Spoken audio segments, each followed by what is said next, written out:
If I could have everybody leave the table except for Yasha, please. What? Oh, shit. The storm.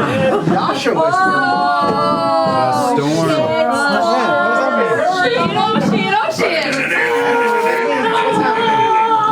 As much as everyone else is attempting and jostling around to get rest through the night's weather, there's something comforting about the sound of rolling thunder to you.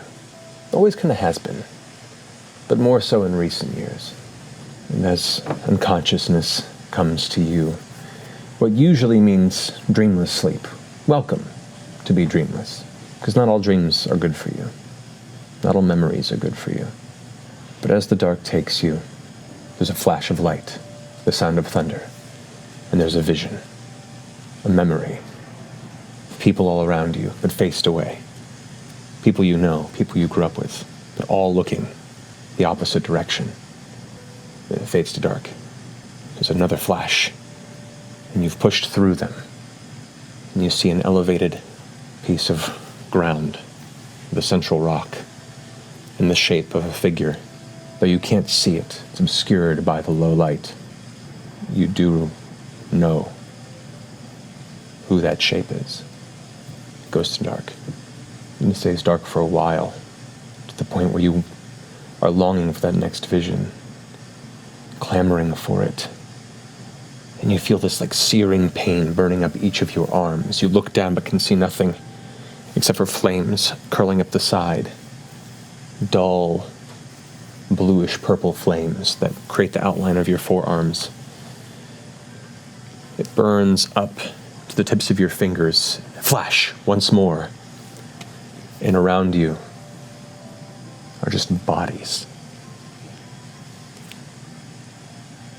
Creatures, people, children, monsters. Dozens and dozens of corpses carved and torn asunder. And where you saw the blue flame up your arm, you just see blood, dripping, fresh, crimson. Onto the ground, the only sound you hear. The vision fades to darkness once more. Another blast, and there you see it. The ruined statue. The one beacon of nameless hope that pulled you out of that darkness. Missing part of its torso, the head mostly cleaved. A kilter, the land seemingly ejecting the presence of what this statue represents. Your eyes look down and focus at the base. And as the vision begins to fade to black once more, your eyes focus on that single disc before bolts of lightning. Darkness takes you once more. The next flash hits, and you're just walking. Your lips are parched. Your muscles ache. You look over your shoulder, and you see before you the memory of the land you grew up. The wastes beyond the central swamp of Shorehouse. But it is crawling with thousands and thousands of worms. At this perspective, it looks like it's so small, but for these worms to be where they are, they would be so immense at this distance. The perspective is almost dizzying, and you look away, and you glance up back at that mountain. And in spite of that pain, you continue to push. The vision fades.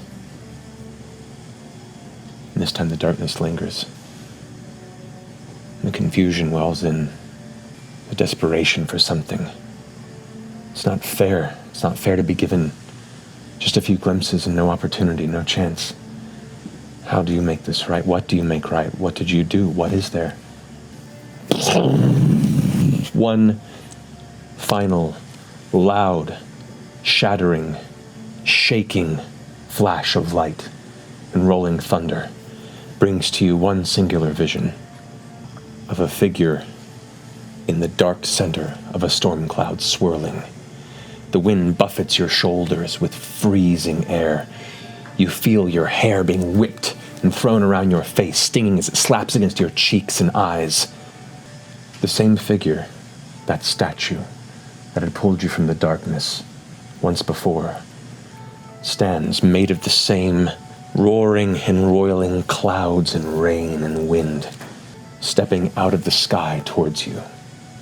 You can see the muscle-bound form, the gray flesh, formless yet solid, as it steps down like a titan from the sky. The foot lands, but a quarter mile from where you stand, but the impact causes the ground beneath you to quake. And you strangely feel comfort. You can't look away from this figure as the hand comes down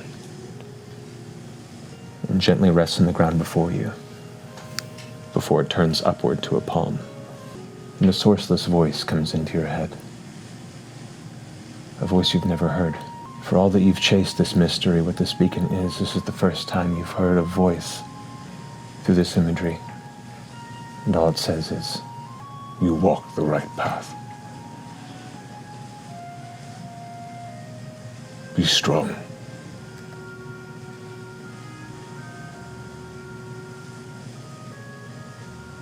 Don't forget who you were, and decide who you will become. The vision fades back in darkness. Another blast of thunder, and this time you wake up suddenly. The rain's still pouring outside. You're amongst the grass. As the sound of the storm and the movement of the ship begins to lull you into this trance, your lids grow heavier and heavier, and as your fingers tighten and clasp the edge of the bow, your vision goes dark, and you're kneeling. You open your eyes, and you're cleaning a fox you hunted and pulled from the nearby brush. You look across the surrounding Iothia moorland, the sheen of the shallow pools dotting the flat swamp brush landscape, the grays and browns of the valley beneath the clouded skies that raised you. This is the home you knew. The muted colors are comforting. You hear a voice shouted at a distance. Yasha! You turn and see the rest of your hunting party of the Dolorov tribe. Walking towards you, dirty and smiling, is Zuala. Her leather marked with mud, her brown eyes barely visible under her tangled hair. That's a hearty fox for one. Care to share it? The warmth in your chest fills you. It's a flash of lightning behind you.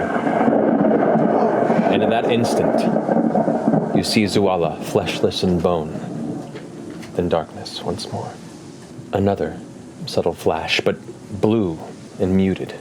A roiling ball of storm clouds grows before you in this veil of shadow, swelling as the interior sparks and flashes with light intensely, and they occur more and more rapidly as this sphere of roiling storm grows and swells. You sense something contacting you, and while it isn't speaking with words, you interpret it through language, through your mind. Loss is excruciating. Loss is paralyzing. Loss is inevitable. Loss can bring sorrow, bring hate, bring cruelty and darkness. Another bright flash. You see a muddied field of burning huts. Corpses lie at your feet, your blade bloodied. A figure turns to you, eyes aglow with yellow, their deep red skin and hooked horns peeking from beneath their folded wings. Their smile curls open. Your anger is beautiful to behold, orphan maker. Another flash. Only the rolling storm remains. The thoughts return. This voice coalesces into more of an actual throaty, deep timbre. Loss can instead teach you what is important. It offers perspective. It offers focus, might, courage to protect what has not yet been lost. To be alone, to push others away, can prevent loss. But it also prevents growth, strength, purpose. How much, how many will you lose until you find your strength?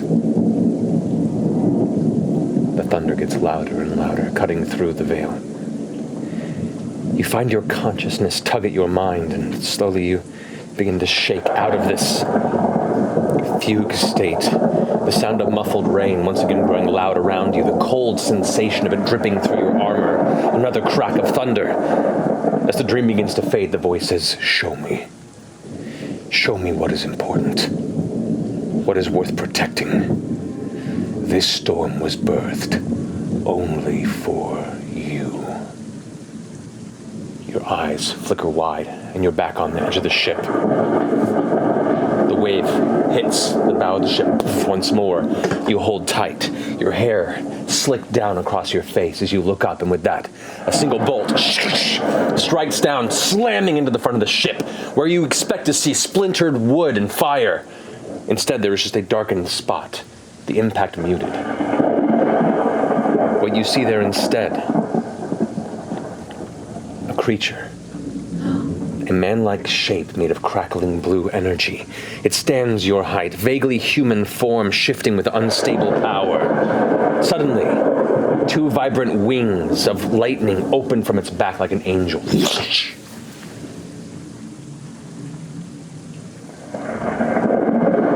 It walks towards you.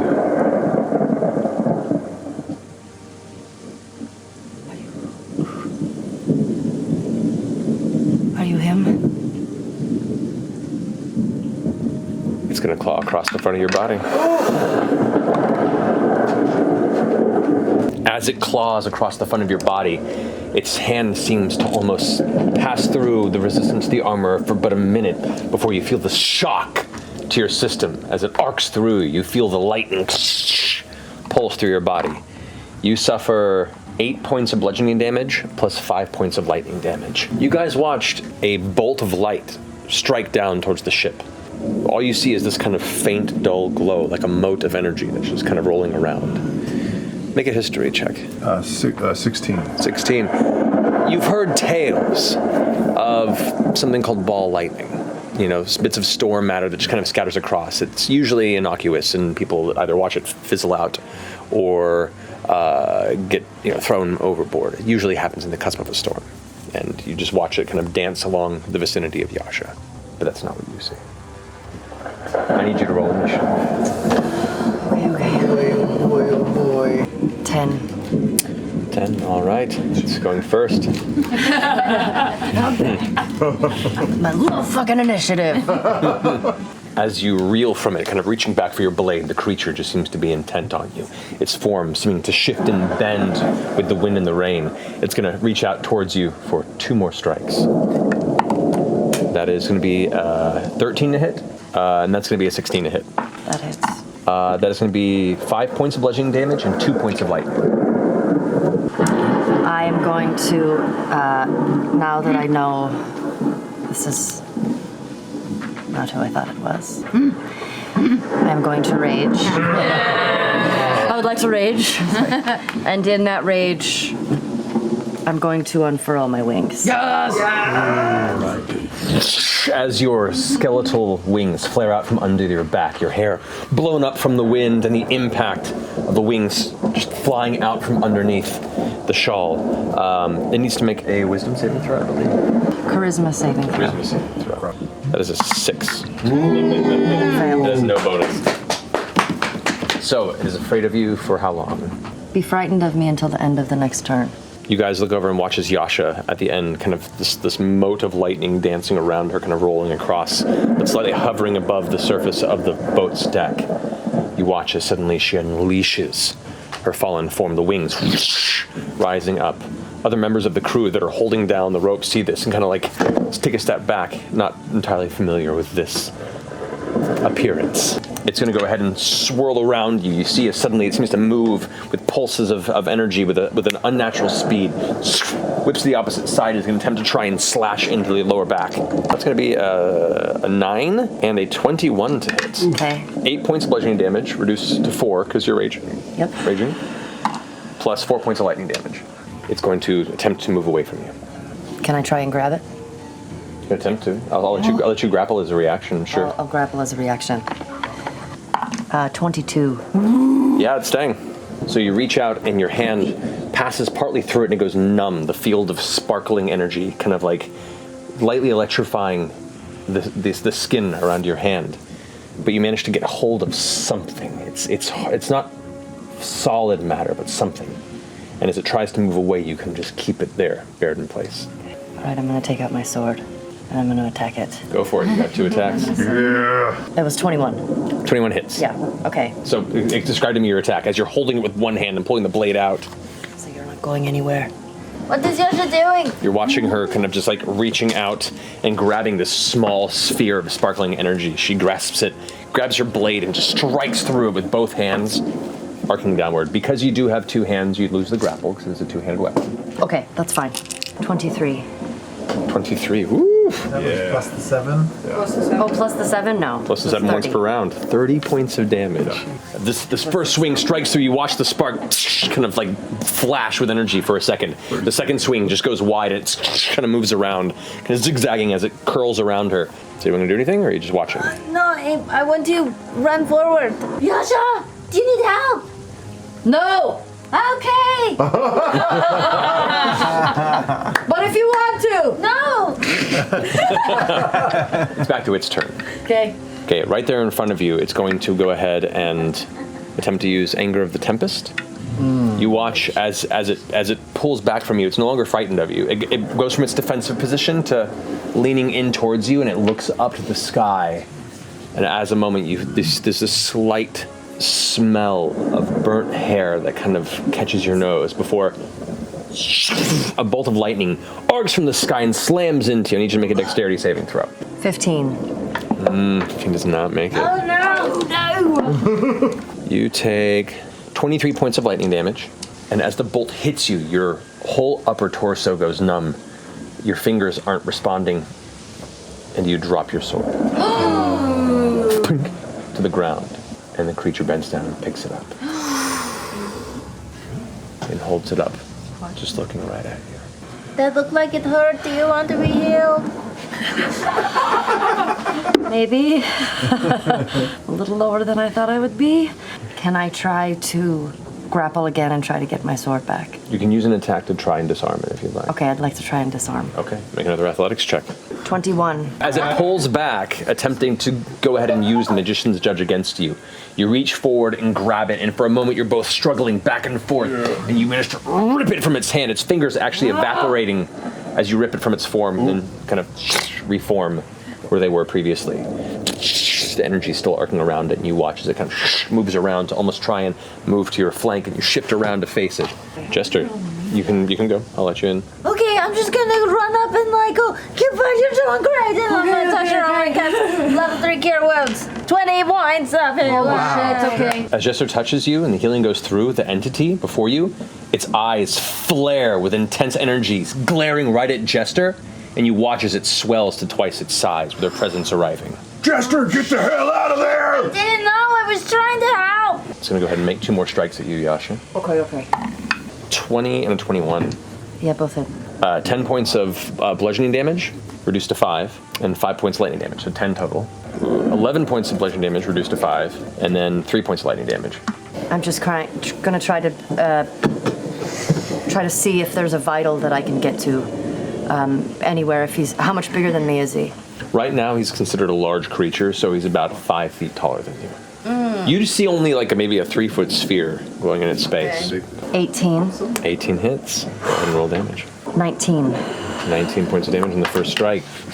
Carves through the center of its leg area. You watch as energy dissipates. The leg goes and kind of vanishes. And now it's kind of hovering lightly with the other leg below it. And you see kind of energy sparking around with the legs reforming. 19. 19 hits. Roll damage a second time. 10. 10 points of damage. You struck it again with the blade. It seems to shrug it off. It seems to be harder than it was when you started this fight. Sorry. Jester, you're up. I mean, should I do anything? What are you doing, Jester? I mean, I guess I'm gonna back away from it since I made it worse. Okay. Gets its lightning back. It's going to first attempt to move away from you. It's going to hover away and actually begin to rise up in the air, kind of near the mast where the lower sail is. Kind of hovers up into space and looks up in the air once more as its electrified wings kind of unfurling. Its arm goes up as it stares down at you. You see these large blue sparks where its eyes would be. As it pulls its arm down, the bolt strikes down, slams into you once more, making another dexterity saving throw. 20 total. That succeeds. Okay. So you take 13 points of lightning damage. I call out to the Stormlord. What do you want me to do? Do you wait for a response? Yes. No response, just the sound of thunder and lightning rolling. Can you fly? Not with the wings, no. I wish. I'm gonna try to climb up.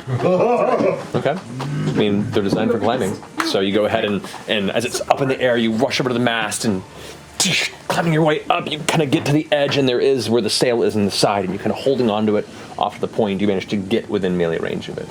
Yasha, what do you want me to do? I don't know, just stay safe. You watch its physical size reduce.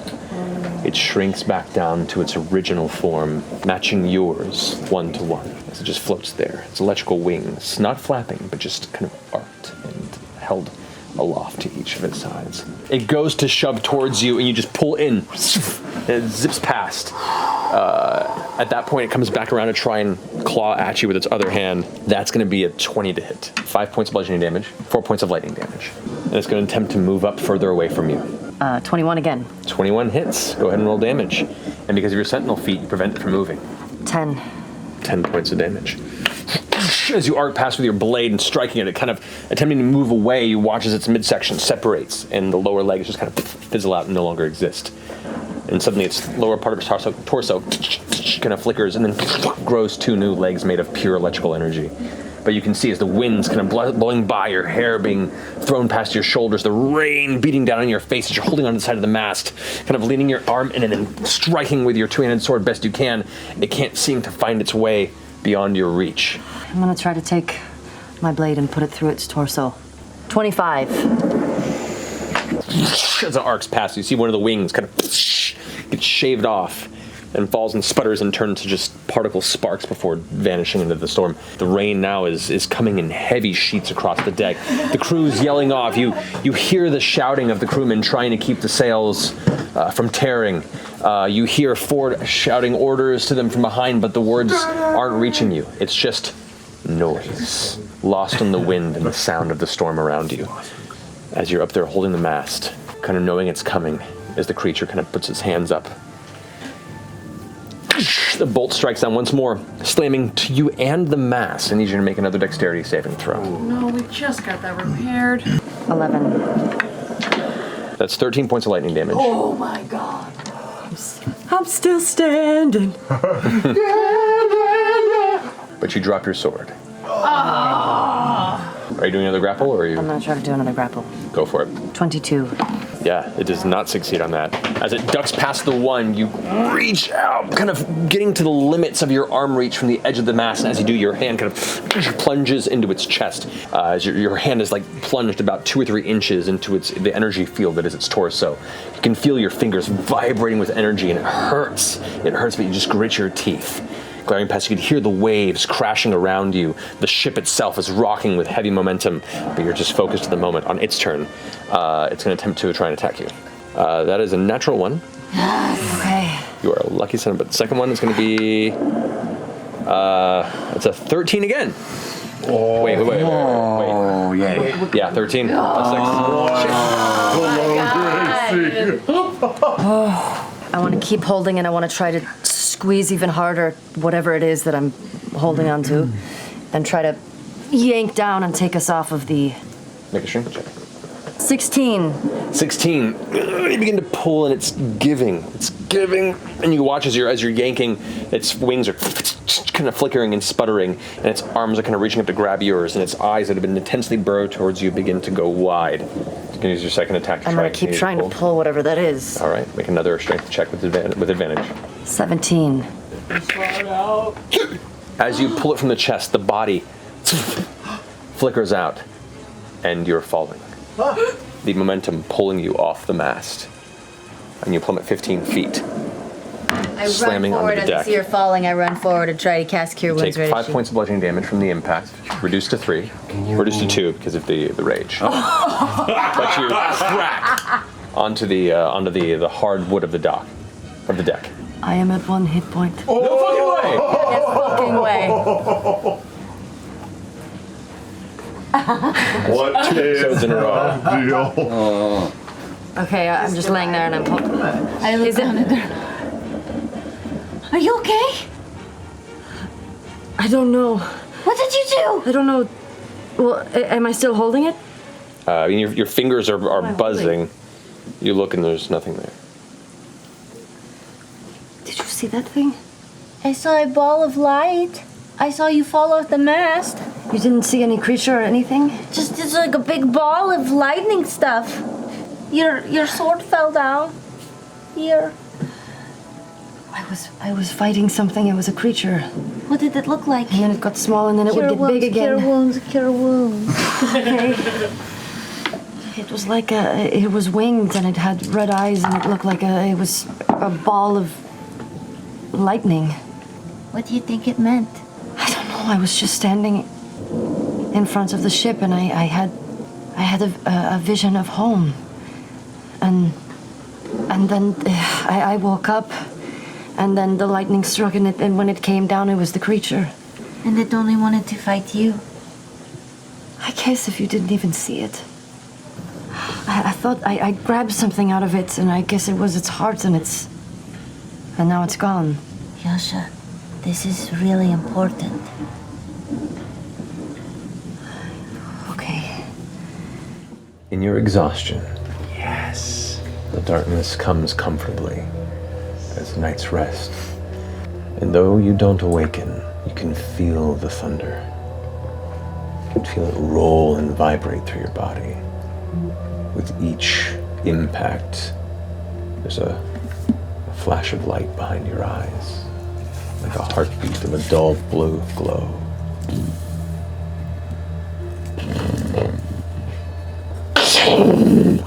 A deafening blast of thunder shakes your eyes awake, and you are soaked, standing on the precipice of a mountain. You can see the heavy clouds before you, with slight little breaches between where moonlight and stars are briefly visible before they are consumed once more by the storm.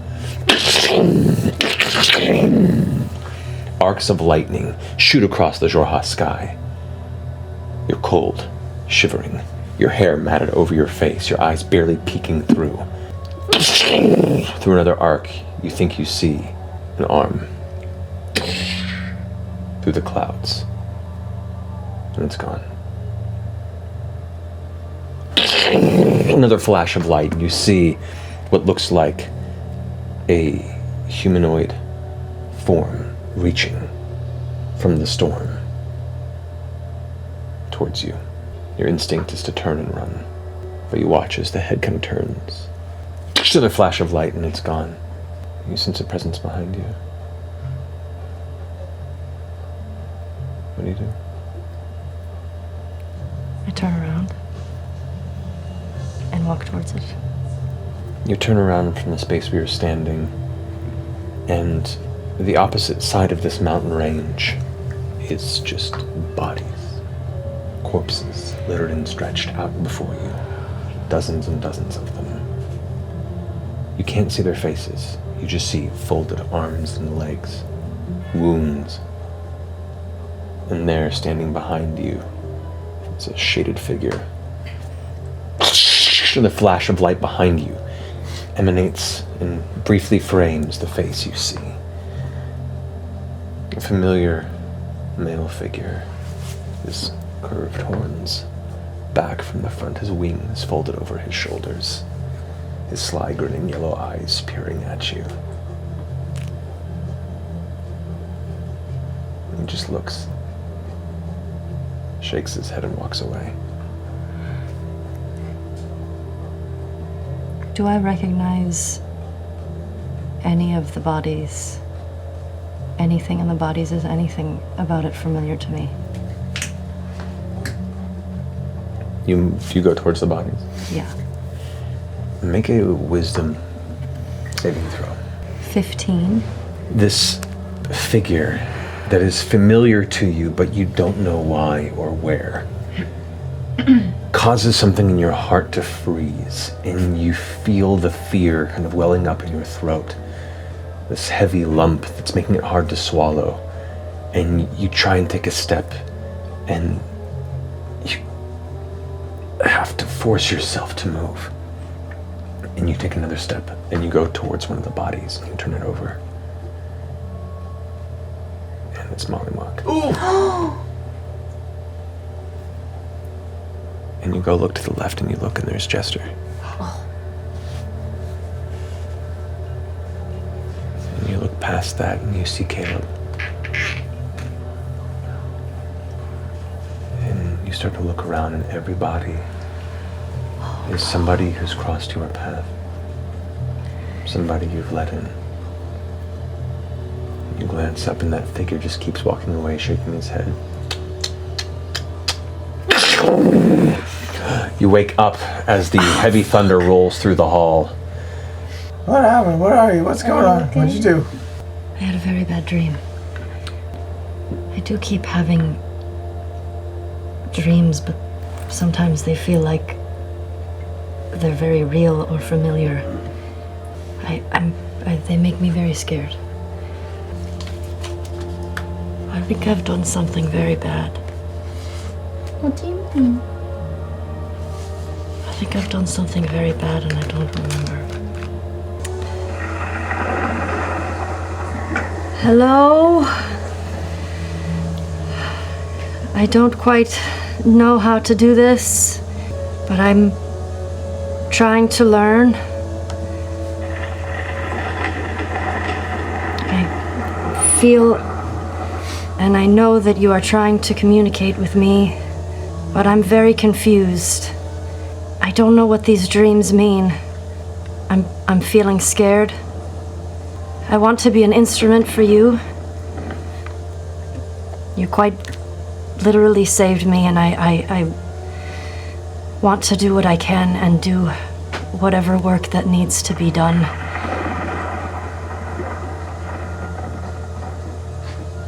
Are you there? I don't know if this is the right thing that I'm doing. I feel like I'm talking to nothing. Are you there?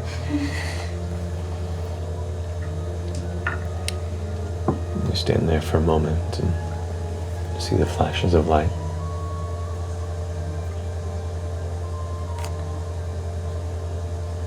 I think I'm most scared because I feel like I did something. I feel like I did something bad. And I don't remember what it is. But I think I'm most nervous about what is to come.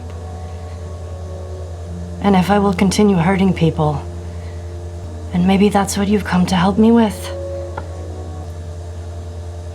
There's no response.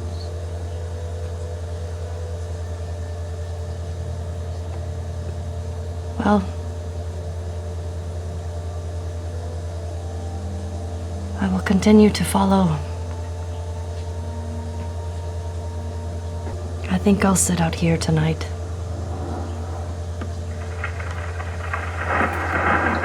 Just in case you come back. And you stay out here. I'm gonna stay outside. Okay. But sleep comes to you. And in that sleep, your wrists get cold. Not the rest of your body, just the wrists.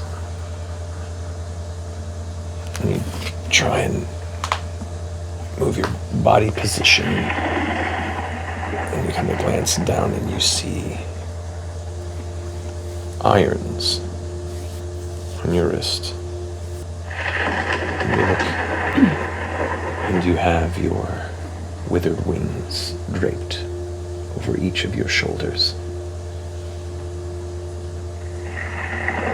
And you look forward and all you see is the storm, just roiling clouds.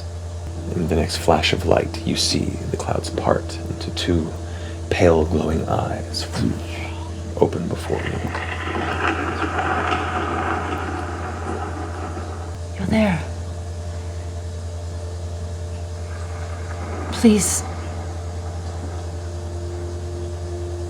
Please talk to me. You see no mouth, but with the next roll of thunder, you hear beneath it this brimming, bassy voice, familiar from some of the visions in the past you've experienced. It says, "You are still shackled, child." I know. Some reasons I know why, but other reasons I do not. Have I done something terrible? We've all done terrible things.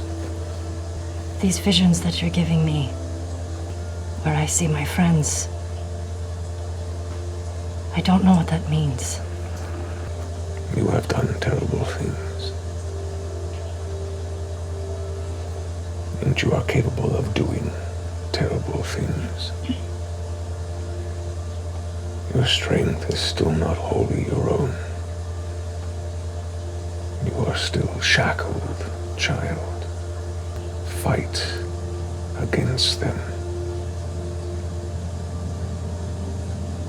Don't let the iron be your strength.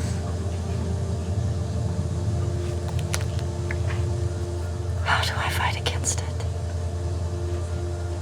Struggle. Push. Okay. Struggle. Push. I look down and I try to start pulling it apart. And pulling at those chains. Make a strength saving throw. 22. The chains grow taut, still freezing against your wrists. You pull, and you can hear this squeaking of iron tensing. I start screaming and pulling as much as I can. Pull, and you yell into the storm, the rain smashing into your face, filling your mouth. You scream and you tense, and anger as the storm rolls, the lightning flashing heavier out of the eyes, growing brighter. Struggle. Find what gives you your power. Where do you find your strength? I think of Jester, and I think of Bo, and I think of Ford, and Mollymock, and Caduceus, and Nott, and Caleb, and Zuala, and I just keep pulling and screaming. Roll a strength saving throw with advantage. Oh, I keep rolling. I rolled the same number all 3 times. 22. The previous weakening of the binds causes the links to pull and stretch, and the metal itself begins to wane and twist. You can see your withered wings begin to feather. What?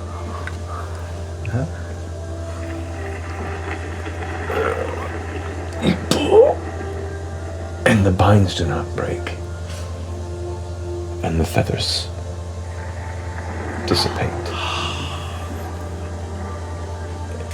And in that moment of sorrow and failure, the voice goes, "You grow stronger still. The shackles remain, but they weaken. You know your strength. Use it. And struggle." The storm begins to pull away. The sound of the thunder dissipate. A sleep comes to you, Yasha. The gentle sound of the rainfall against the window of the chamber kind of lulls you into a familiar slumber. And that place that had been your escape from your all too familiar imprisonment these past months comes to you once more. In this dream, you are pushing through a dark, tight ravine surrounded by craggy rocks that are slick with rainfall. Your boots slip and sink into mud and rock, and you reach out and grab and pull yourself along, your muscles aching. You can hear behind you in the distance the rolling of thunder, flash of light above, and then echoing through the cavern above you, your ears ringing from the impact. Again, you push forward up over an edge, breathing heavy, looking up. The rain spills against your face, causing you to wince over your eyes, and still ahead of you, all you see are clouds. It's too dark to make out. The path, it seems, is blocked by fog and darkness, but you push on through the pain. You continue to climb this crest, not knowing where it leads, but all you know is you have to climb, And you pull, and you stumble, and you fall back, and you hit the rock, and you feel the pain, the sharp, jabbing pain of one of the large spiked boulders in the side of this ravine stick into you, and you pick yourself back up, and you keep pushing and keep pushing. And eventually, the rhythmic steps of your feet begin to match the beat of your heart. The rain begins to go from an intense typhoon to a gentle drizzle. The fog begins to pull away. The pain begins to subside, and the strength begins to return to you. And as you watch the path begin to recede in its incline, you finally see yourself crest the top of this mountain. And as you step to the edge of this cliff, you can see the storm ahead of you. Not a terrible torrent, but a welcoming rain. And what looks to be the light of a coming sunrise just cresting over the horizon. You look down to the sides of your arms, your wet hand, and you can see the shackles, the metal, and there dangling from them are the broken chains that you failed to break once before. You look back up, and in the sky you can see the roiling clouds themselves, the glowing electric eyes of the entity that found you on the ship all those weeks before. No words, but a sense of pride and welcoming. And you sleep the best sleep you've had in a very, very long time.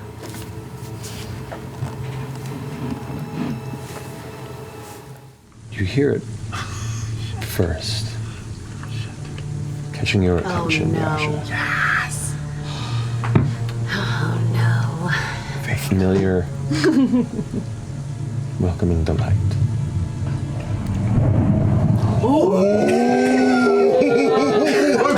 There's lights and shit. In your early storm-based dreams, the rumble brings with it imagery of you once again lost in the barren plains of Jorhas. All darkness but for the distant red horizon. Your whole body is sore as you trudge through the mud and muck. You can see the storm brewing ahead, and as you look down at your hands, you can see the shackles that once bound your wrists. Chains dangling from them, now broken. As you look up once more, you can see the flash of light in the clouds above. And there's expectation. You look down ahead, and warmly lit before you is a path, red like the horizon itself. Do you walk it? Absolutely. As you walk the path, onward. A bolt of lightning hits the ground about 100 feet from you. The sound deafens your ears as the blast echoes. Your vision goes white for a moment, but you keep pushing forward. Another flash, 40 feet from you, sending shards of rock and glass showering down from your left side. Do you continue on the path? Yes. Pushing forward, the rain begins to fall and pummeling you, turning to hail. Your skin numb with the hundreds and hundreds of vast and quick impacts. Another flash hits the path directly in front of you, scattering it into a small chasm before you. As you come close, it seems to widen with each step, the ground pulling further and further away until you come to the very edge. What do you do? I jump. You run and you leap. As you leap, the other side continues to stretch away.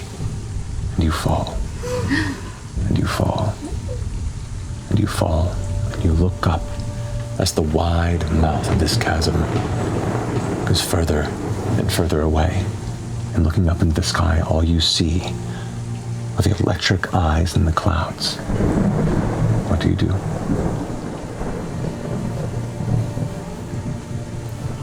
I cry out to the Storm Lord, and I reach out a hand. What do you say? Please.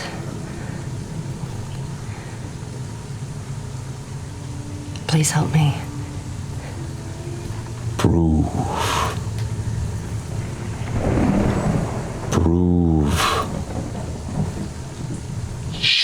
A bolt of lightning strikes from the sky and hits you.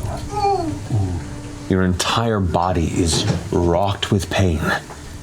This vibration of strength as to cause every element of your senses to be rocked, and you push through the pain as hard as you can to continue to keep your contact with this cloud.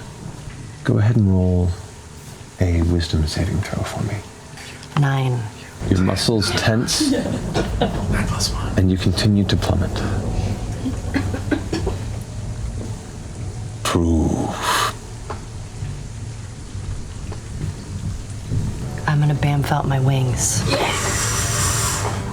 The pain through your body, you can see the skin itself splitting from where the energy required a place to escape. And as you close your eyes and scream out loud into the darkness, this chasm, now a razor-thin mark of red, clouded sky above. Before the abyss takes you, you scream and release the essence of the celestial blood that sits in your veins. And with that, the chasm grows closer and closer and closer, until you find yourself pushing out from the opening in the ground where once you fell, your feet resting once more on the path on the other side. As you stop and your wings gather around you, they are not black, but feathered. Oh my god. The voice once more says, "You are worthy both of my guidance and of your own acceptance.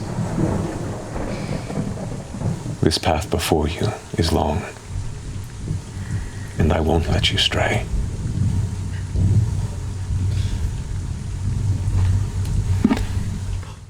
You all eventually find yourselves to a night's sleep. Yasha. In the darkness, you still sense yourself sleeping, and you consciously are like, I'm having a hard time sleeping. Like the insomnia has kicked in, whether it be the nerves for the day before. I should probably get up. And as you kind of open your eyes, it's just darkness before you. Kind of glancing ahead, trying to find something, you catch one little speck of light. A single white feather that seems to be drifting down. You're not laying on your side, you're sitting up, or at least it's drifting from an angle, but it's coming straight down from your perspective before it comes to rest on the ground. As it hits, you see these ripples like it hit the surface of a still glass-like ocean. As the ripples go out, you see flashes of lightning in the distance, contained within clouds, a storm that sits on the horizon, every horizon as you look around. It's just you and the feather. The storm rolls and roars, louder and louder. What do you do?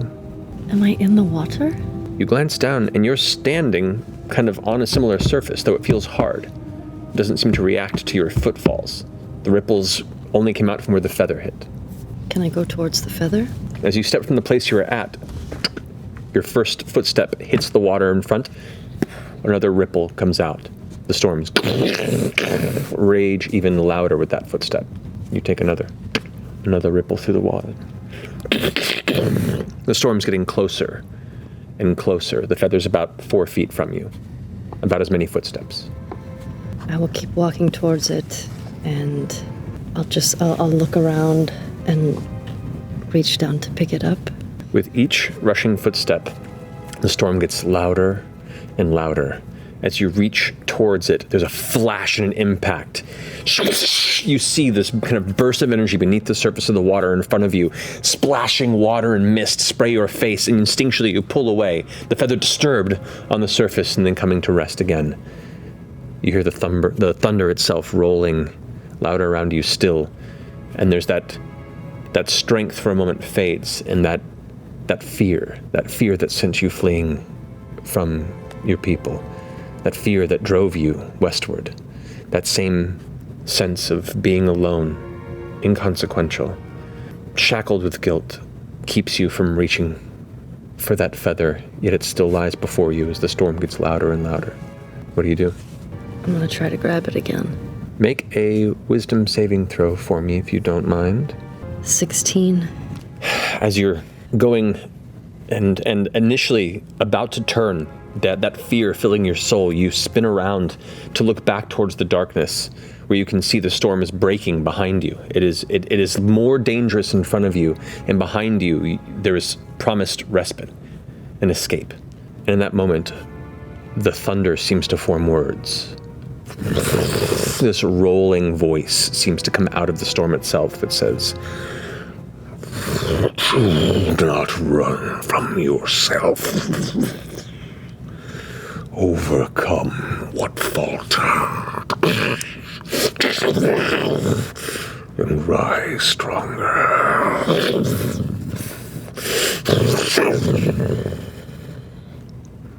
You turn back around, swallow hard, and reach out and grab that feather. And as you do, there's a brief moment as you grasp it that the air seems to buzz with energy. That single moment where you sense the anticipation before something happens. And you look up just as a streaking blast of pure lightning energy streaks down towards you. What do you do?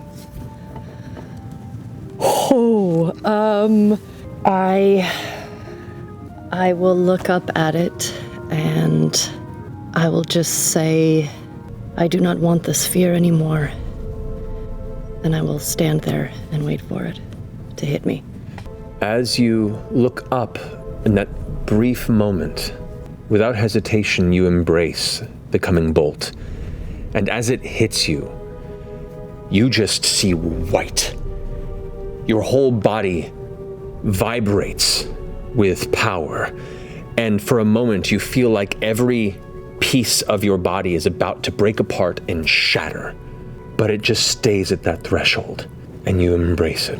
And as the light begins to fade, you can now see that dark abyss beneath you is alight with this faint blue glow. And beneath this glass-like surface, 10, 20, it's hard to say, 100 feet down, it is just an endless underwater hillside scape of broken chain link, tethered and tangled endlessly beneath you. As you look within your hand, you see you hold that single white feather. And you look back up into the clouds, which now have swollen to encompass the entire sky and horizon around you. There is a single hole in the sky above. The voice once more, crackling through the storm, says, "Show me.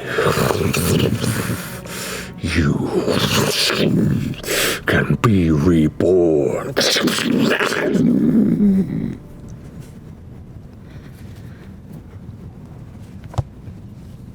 Okay. I'll bamf out the wings. Yeah. complex. Yeah. Your wings emerge, the withered, skeletal, bone-like black necrotic wings, the representation of your fallen self. The faint beginnings of those feathers you noticed, still there, clinging to life at the edge of these almost vestigial extensions of yourself, of your guilt, of the emotional turmoil that you hold and hoist upon your shoulders.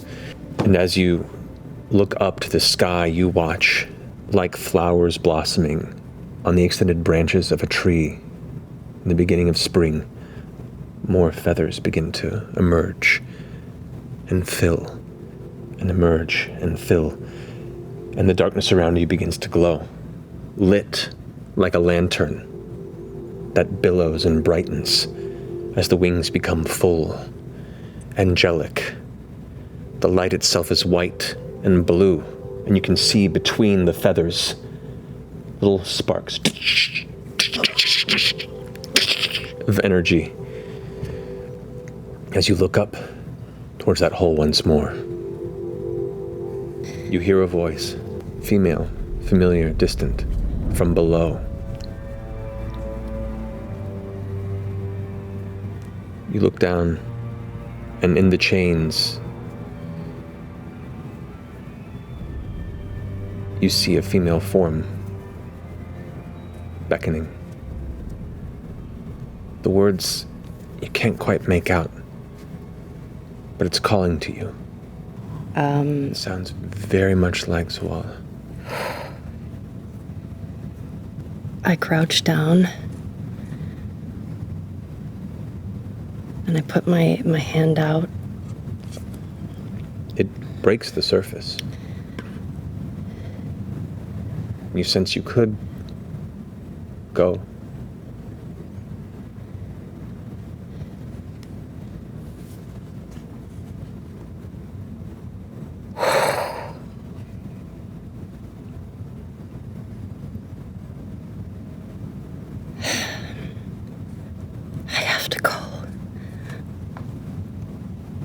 And I'll leap up.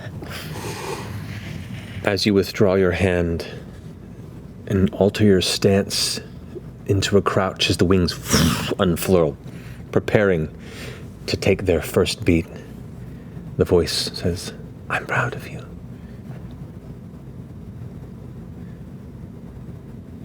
Don't let me be a shackle."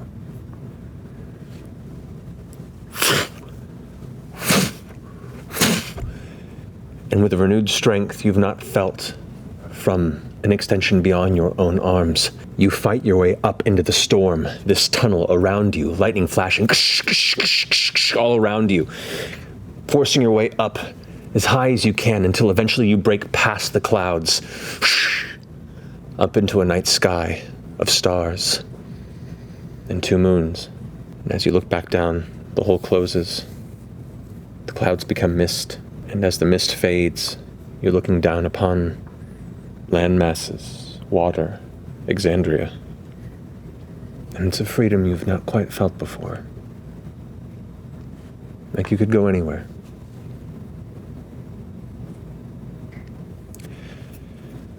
As morning comes to you all,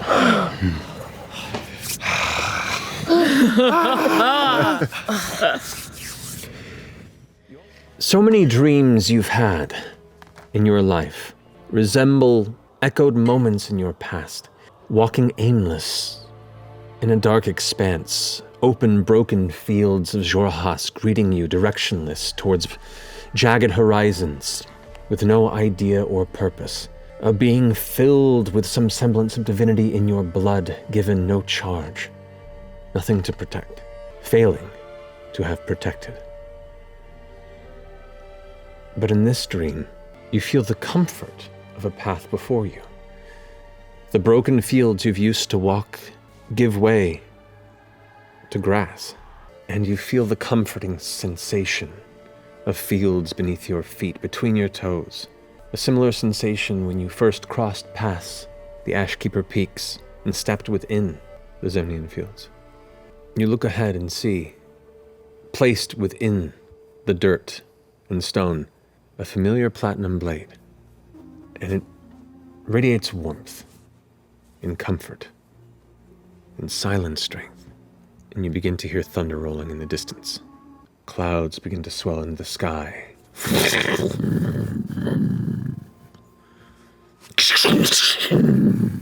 Flashes. The rain begins to pour, and you look beyond the blade, and you see 6 familiar shapes. Friends, the 9. And they call out to you, "Save us." And you look at this blade, and you know it could possibly give you the strength to do that. And as you run towards it, it moves further away. And you run even harder. Feet slick against the mud. You push, your breath coming out in gasping heaves, your chest in pain, the heat of the exhaustion. But the more you run, the more the blade just seems to coast away, with the shadows of your friends. Lightning strikes the dirt beside you. You're thrown 15 feet, hit the ground, spin, stop. As you lay onto your back looking up, the rain begins to stop, and in the clouds you see a face emerge. Eyes of crackling lightning, a stern brow, a bearded face made of cloud. All at once you feel the Stormlord's presence looking down upon you. You found your strength, Yasha.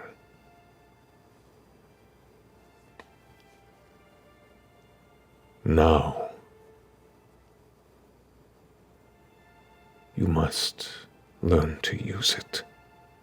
You are not an implement of others. You've broken those chains. You are an avatar of the Stormlord.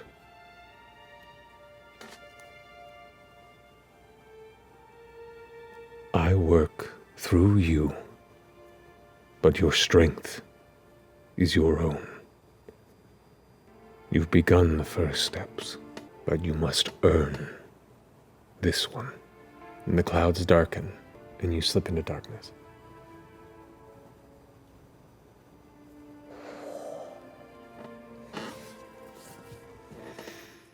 I'm gonna go for a little walk, and I'd like to see if I can try to find a flower that seems kind. Eventually you come upon this gentle little lavender flower. It's not a flower you've really seen, but it seems welcoming. I'm going to pick the flower and find a spot where I'm not covered from the rain. I'm going to eat a petal of the flower and sit there and hold the bark and just trace it. And I feel like this is the closest that I've ever been to you. I feel like I know so many people that have so many very close relationship with their gods. I don't know what I'm supposed to do, but please, please walk with me.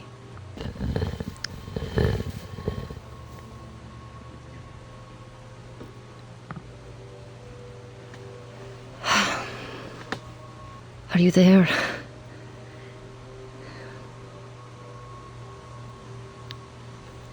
I take out my, not mine, but I take out the sword, the Holy Avenger, and I sort of lay it all there.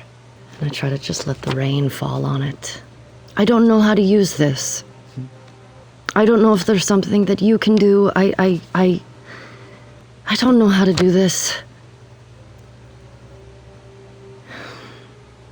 A flash.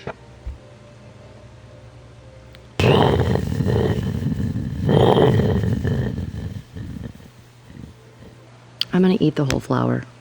Make a Constitution saving throw for me. Okay. 10. You sit there for a bit just trying to focus, and you just begin to think back to experiences, memories, thinking back to the Dolorov tribe, thinking back to finding the shattered statue of the Stormlord in your fugue state wanderings, similar sense of cold rain on your face then, when he first found you, remembering every storm that called you to the horizon. You're feeling weird. Your stomach's churning a little. You inhale, and you exhale. You inhale and you exhale. You inhale. As you exhale, you feel this rumble in your chest, like a purr.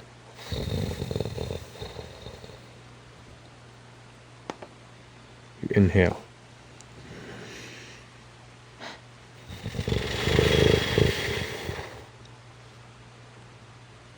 It's weird. You feel very strange, and you open your eyes, and you're no longer in the grove. You look around you, and there is just broken, open badlands endlessly in every direction. Flat, shattered shale, jagged rockscapes, dust and bone. You can look around and see bits of stone forming up out of the ground and almost reaching. You glance and can see iron cages and broken chains scattered about. And above you, rain. Rain. Rain pouring down from the clouds above. Flashing white light and this boom of thunder to the right as dust seems to be spraying from the sky.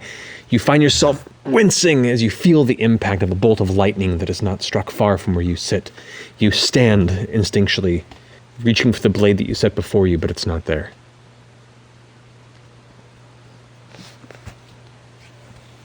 I frantically start looking around for it. Anywhere. Roll a perception check. 21. You look about. You see a blade. You grab it and pick it up.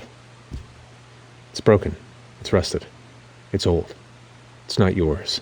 You look around. You see other weapons, each in similar condition. You begin to see the broken bits of bone, the stone. You begin to sense a long history of battles fought. Won. Lost. Soldiers who've won. Soldiers that were lost. But your blade is nowhere. What do? You glance up and can see the darkened skies. Another flash of lightning. The storm is somewhat sparse where you are, but the clouds even grow darker still. The kind of reddish haze on the horizon.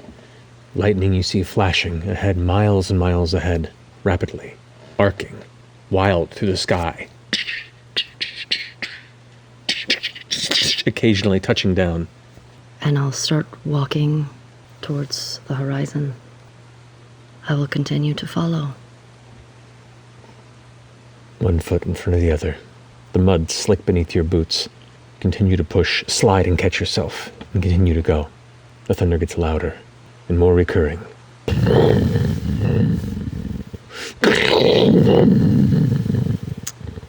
I'll just start running towards it just as fast as I can go. Splash, splash, splash. You run and run. The thunder continues to roll, almost constant now. The dark sky that claims the horizon. The crackling light that splits the tree and flesh. The flood that carves stone and earth. You look up and you can see, faintly in the clouds of the growing storm ahead of you, that familiar face.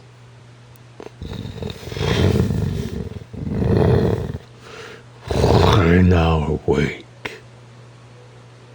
The rains that nurture and cleanse. I am the storm.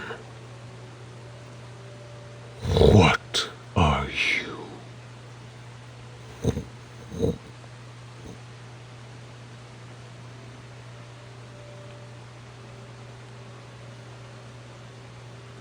I am your champion.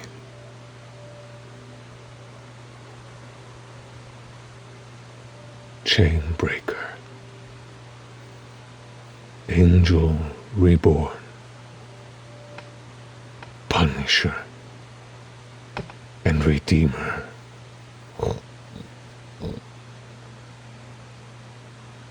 Show me. That's where we'll pick up next week. I'm gonna pull out a battle map. I fucking told you! This. Did you think I was lying? Well, Brought to you by part Dwarven of Forge. what you were saying. As you hear the words ringing still, Show me. you see from the clouds above, There's thunder. yeah, bits of lightning crackle and descend. Elements of heavy wisps and fog begin to gather as you see elementals begin to curl down from above. You see 3 creatures made of sparking electricity, themselves like long serpents snaking their way down from above. As these dangerous, burly, storm-like cloud entities begin to race down towards you. Massive, angry, hammer-like fists of condensed anger racing in your direction. I'm gonna fight all of Your job is to fight the fuck out of Yasha. So you stand there we're not talking amidst a will-o'-the-wisps. crowd of broken blades of different sizes on the ground around you. No weapon in your hands. And I'm just gonna kick us off. Arc Strike! Natural 20. Wow! Wow! We're gonna kill Ashley. Well, yeah. As an arc shoots out and you feel the strike hit you and your body rocks with electricity. The pain hits you, all your muscles tense for a second. You almost crumple to one knee, breathing heavy, and you see just this serpent of electricity arcing through the air. As soon as you're reeling from the one hit, a second one hits you in the shoulder. It doesn't hurt quite as much, but you're now realizing just how surrounded you are. Skidding across the dirt and the ground, but catching yourself as you stand there in pain. Yasha, at the top of your turn, as you're kind of looking around, you hear an extreme impact hits the ground in front of you. Your eyes go blind from the flash of light. The ringing hits your ears. As you stand there, slowly taking in the space around you, you see on the ground this small crater, and in the center of it, a blade that looks suspiciously like the one that you borrowed from Lady Kima. Energy sparking around it. Okay, hold on. First things first, I'm gonna fucking rage. Damn right you are. I'm gonna rage, and I'm gonna reach out, and I'm gonna try to grab it. As you pull it out, it comes out smoothly, and as it does, the energy kind of arcs off of it, and this warm, kind of vibrant light just emanates from you. Out to about 5 feet, you become this like lantern beacon of holiness, holding it in your hand. Show me. Still moving around, and I'm gonna take my first slice. Go for it. 30 points of damage. 30 points of damage on that first strike. Okay. The blade carves through the air with this high whining sound. As it hits the elemental, you watch the blade barely meets resistance. As it carves through, part of it just apparates, and so now it's almost a lopsided elemental. You see its arm begin to reform in its space, but it looks like it's taking a hit. I'm gonna unleash the maelstrom. You must make a DC 20 strength saving throw. I have to make a strength saving throw? Yes. Okay. 23. Ooh, you beat it. I point at the Stormlord. That's You watch as she just darts out of the explosion and is up in the air holding the blade two-handed, wings in the air as up above her. Lightning is striking in the dark clouds, flashing and silhouetting her from moment to moment. 26 lightning damage.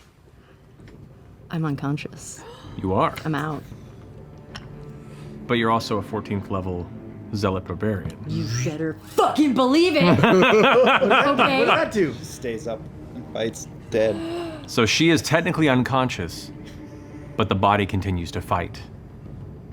For how She doesn't take 0 hit points to heart.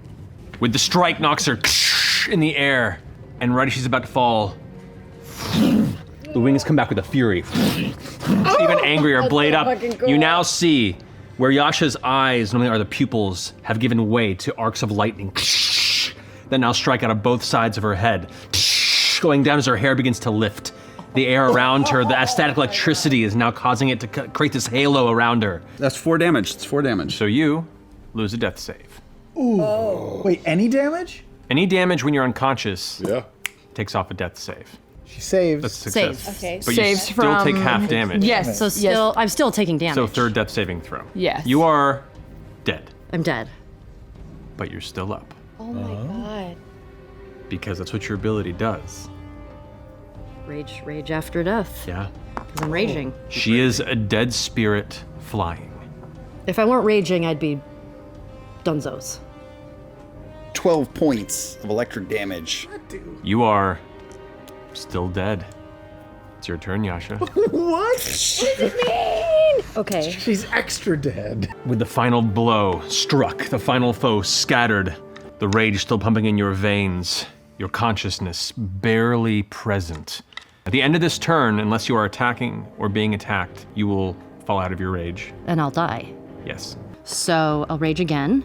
And I want to try to fly up to where I think the Stormlord is, get closer to him so I can be eye to eye with him. Okay. You glance up into the sky and you can see the clouds rolling, but the face isn't present. It's not on the surface as it once was. You just see the storm. You start flying up as fast as you can, 60 feet. You're not sure how high up it is. 30 feet flying up, fist you round. End of your next turn, what are you doing? I'm keeping going. Sword out, heading towards the storm, and the faster you go, the immensity of the sky above you begins to come into view as it just slowly begins to approach. It's further than you thought, but you're getting closer. Because I want to fly to the center of it. Okay, so you just keep coasting upwards, slowly spiraling as your wings take you up higher and higher.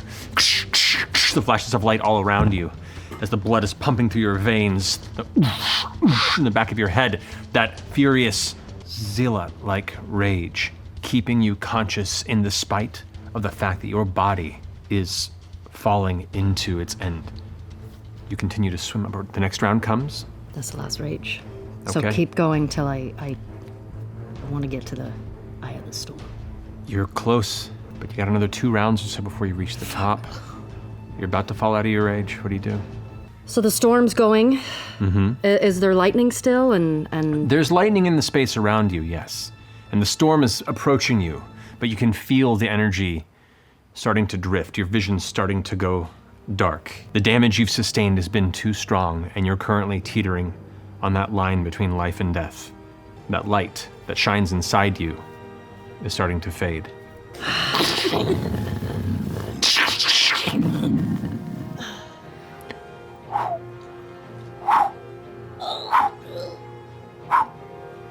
Glancing off the side of your eye, you can see some of the arcs flashing around, and you just sense the air to your left, kind of starting to get that tingling sensation, like something's about to happen, that anticipation.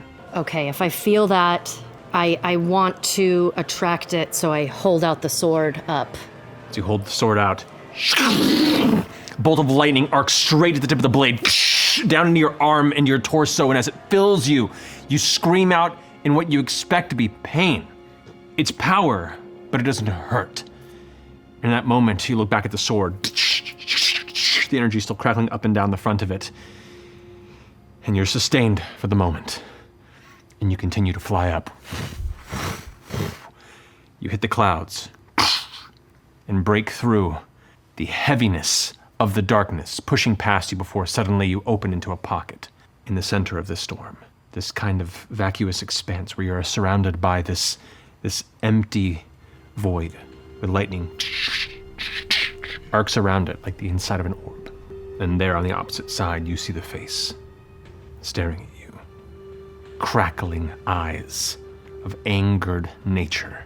Where do you find your strength? I protect. I find my strength in my friends. I find my strength in my family and laying my life before them.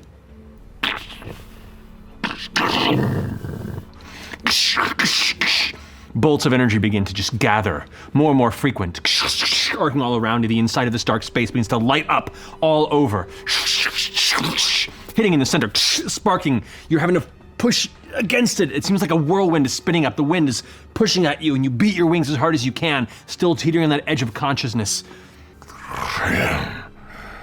Then protect and it all goes dark until all you see are those two burning, crackling eyes. Protect them. As everything goes to dark. You take a deep breath, still sitting in the middle of the dark mud, rain pattering down on you. You're freezing to your core. Your whole body is shaking. You look around you and you're in the center of the grove at who knows what ungodly hour. Alone. You look down at the blade you placed in the dirt. I'll take the sword. As you reach for it, energy strikes between your hand and the blade for a moment, and you pull back. And you grab it, and it feels warm to your touch. I wipe it down. I'll sheath it and I'll go inside. You swear, listening out, the rain seems to be subsiding gently. Listening. Calming. I'll go see where Bo is sleeping. And just kind of lay beside her and stare at her until I fall asleep. I just kind of roll over, kind of being in that when you know your significant other isn't beside you, lighter sleep, just roll over. You okay?